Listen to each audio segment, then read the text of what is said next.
Prithvi, what do you have to say about the kind of persona? Of course, you are living a character, but I think you're showing that character on the screen for the first time. I wouldn't call it de-glam. I didn't get the question now. I mean, about your look. Yeah. What do you have to say about your look, you know? You're presenting that look. Yeah, so I mean, it was very So different from the characters that you have already performed. Yeah, I mean, I've done quite a number of films, so it was important for us to always not lose sight of the fact that the look of the character is not the cause, it is the effect. The look is merely a reflection of what this man had to live through. It is the circumstances that he had to fight against that make him look the way he eventually does. So the discussion was not particularly on what skin tone to achieve or what kind of hair to have. That was never the discussion we used to have when we were deciding on what this man should look like at each stage of his life or each stage of the ordeal. We always used to think of, okay, there's going to be a lot of sun exposure, right? Okay, so his skin has to go darker than you first meet him. So one thing I picked up as part of the performance is that when we went there for the first time in 2019, first desert schedule 2020 beginning, when we went to Wadiram for the first time to shoot what we now refer to as 2019 beginning, when we first went to Wadiram to shoot what we now very impolitely refer to as the fat desert schedule, because that's the schedule where I put on weight for.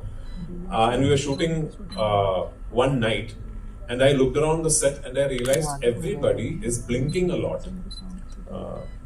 It's the wind and the sand. So I realized the director, my co-actors, the technicians, they were all blinking a lot.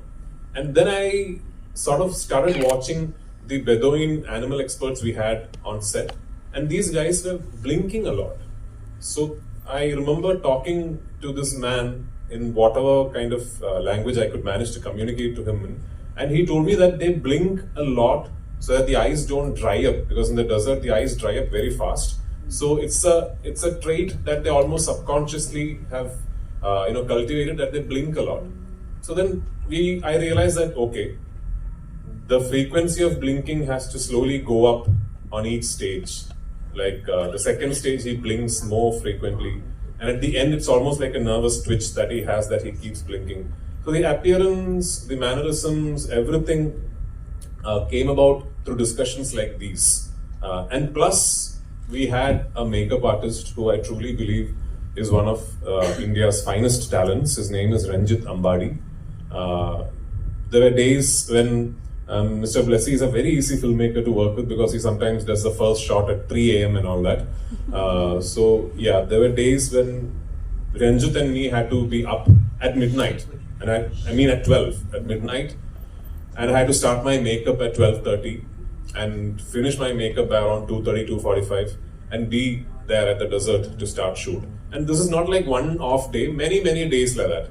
This is a wonderful team that I had. We have a mind-blowing cinematographer called Sunil KS, who, I mean, the visuals that you've just seen are just tip of the iceberg. The way Sunil has made me look, made Jimmy look, made the other actors look.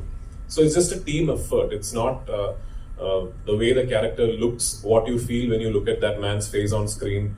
There are many people, many brains, a giant effort behind all that. Thank you.